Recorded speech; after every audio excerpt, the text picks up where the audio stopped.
If you're a solo musician trying to get more gigs, this video is probably for you. You know that I can get somebody.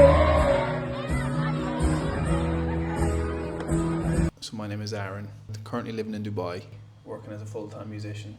I do around 5 to 8 gigs a week.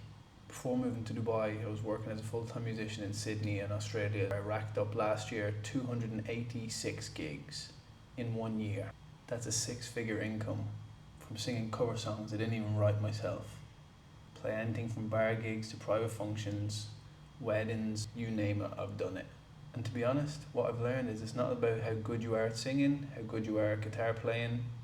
I know musicians that are way better singers, way better guitar players than me that are struggling to stay booked. But I follow these 5 key steps and I was able to quit my job almost 4 years ago, making over $100,000 in my first year. And so in this video I'm going to break down the 5 biggest tips that have helped me over the last 10 years gigging, 4 years gigging full-time as a musician. These are real tips from real life gigging experience. If you're serious about making this your full-time job, keep watching because it's going to get juicy. If you implement these methods that I've implemented over the last few years, I guarantee you're going to get more gigs. You're going to get rebooked and you're going to get more cash. Tip number 1 is you. Your appearance, your clothing, your health. First and foremost, your clothes. Now I just got back from a gig. What am I wearing? This is my style, it might not be yours. Blue jeans, shirt, little necklace, pocket chain, whatever. One thing that you have to remember, you don't want to look like a customer. I'm not saying you have to rock up wearing a bloody sparkly glove like Michael Jackson, right? But some things, key things that stick out, that make you look different to everybody else. Whether you like it or not, you are the entertainer. You're there to look the part. What's the first thing they see? It's your clothes. When you look good, people will remember that. So my rule is have a separate wardrobe of stuff that you wouldn't wear out to the pub with your mates. It can be like similar style to what you like, but just a little bit different, a little bit more standoutish. So for example, the other night, I wore a black t-shirt, black jeans. Would I wear that with my mates? Yes. But then I also just chucked on a little bling bling necklace with it and a pair of checkered Vans. Something that catches the eye. It's different to what everybody else is wearing, you know what I mean? Looking good. What is under the clothes? It's you, right? If you're fit and healthy, it's going to benefit you so much more. I'm not saying you need to be shredded bodybuilder with a 6-pack, but if you're looking after yourself, it's going to show through in your performance. Not to mention, if you're fit and you're standing up playing guitar and singing for 3 hours at a time, it's a bloody lung workout, man. Trust me, I wore one of them Whoop bracelets a few times before gigs. I burned like nearly 1,000 calories. So as much as people like to say it's not a real job, we're fucking putting in real work. So look after yourself. Don't be drinking on the piss after your gigs. I'm not saying you have to be a bloody Olympic athlete, but if you're training, you're going to feel better, you're going to be fitter, you're not going to be out of breath, you're going to be able to hold notes longer.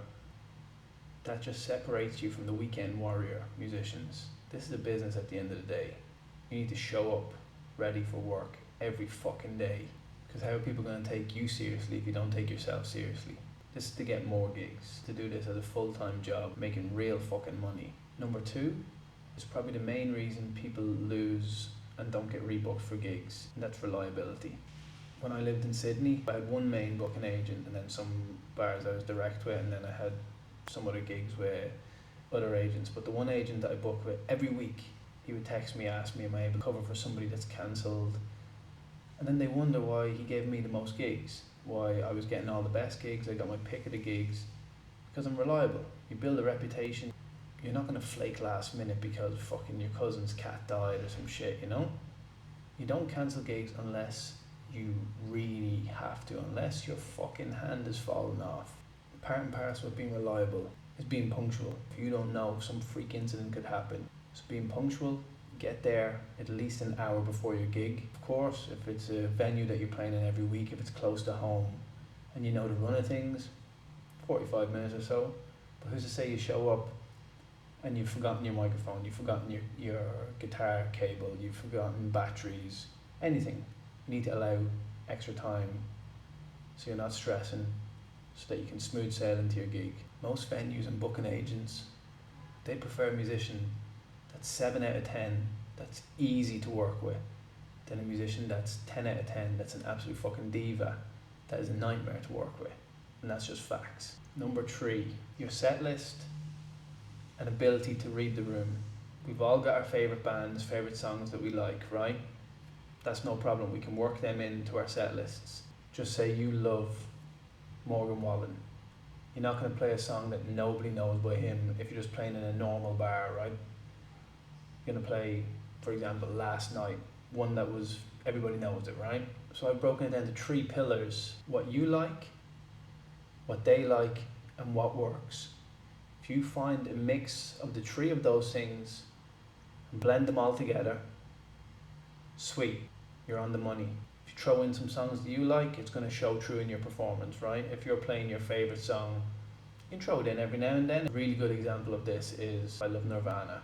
So sometimes, depending on what the mood is, I'll play an acoustic version of Heart Shaped Box. I've had many a time people giving me a standing ovation after that. Even the bar staff came up to me and was like, I've never heard anybody play that one acoustic before. It's an unsuspecting song, but it's familiar. And then there's what they like, right? We all know, everybody fucking loves Sweet Caroline, Wonderwall, Wagon Wheel, all these fucking songs that us as musicians, we cringe. Doesn't mean your whole set has to be songs that they like, that you fucking hate, right? But just like a bad day at the office, you're gonna have to play some of these songs. It's for them, not for you. Great example of this is Wonderwall, right? We all know Wonderwall. Right, I fucking hate it. But I was playing at a country festival. I need a song that's gonna be really busy, it's gonna be packed, this place. I need like a cheesy song. So it was a country festival, right?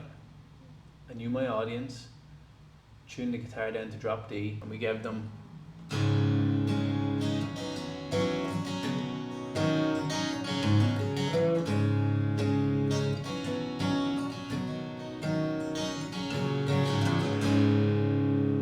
and people went fucking nuts. Cue the clip of people going fucking nuts.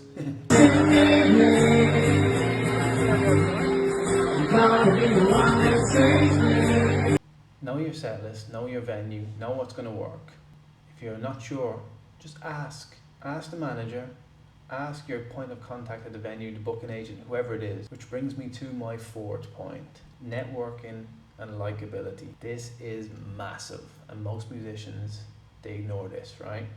My thing is, I'm not the best guitar player, I'm not the best singer, but I'm really friendly and easy to work with. And it shows because I get rebooked all the time. I'm only here in Dubai 3 months and I'm already fully booked out. I remember before I moved over here, I was in Sydney in one of the bars I played at, and it wasn't that busy. I was just chilling at the bar talking on my break to the barman, and he said, bro, you know, you're the only musician that like talks. I was like, what do you mean talks? He's like you're the only one that comes and like makes conversation with us, like as the bar staff. I was like, what? Really? He's like, yeah. He's like, a lot of people just show up and they don't even like ask us to turn the other music down, they just start playing. I was like, really? That's interesting. And so I asked in a few other venues and they agreed with me. Yeah, you know, some of these people just show up and play, and it's so weird to me because you're going to see these people all the time, especially if you're trying to get rebooked. So you might as well, I'm not saying make them your best friends, but they're co-workers. Like little things like learn their names. So when you show up, hey John, hey Joe, how are you getting on? And another thing I do, I ask the staff, I say, listen guys, you're going to see me every fucking week. What bands do you like? What songs do you like? Because then the staff start singing along, the customers see the staff singing along, and then they get into it, you know what I mean? Like it all goes hand in hand. It's like, if you just show up, put your head down, play your songs and fuck off, people are going to be like, he's a dickhead, you know what I mean? Whereas if you show up, build rapport with everybody, managers, the big dogs, staff, customers. It's a seamless process that people make hard for no reason. You build good rapport with the managers and the staff. They're the gatekeepers to the higher ups, right? Matey from head office is in and he's talking, oh, who was here last night? And they say, oh, Aaron was here, yeah. What's he like? Oh, he's a really good guy. He knows my name, blah, blah, blah, whatever, right?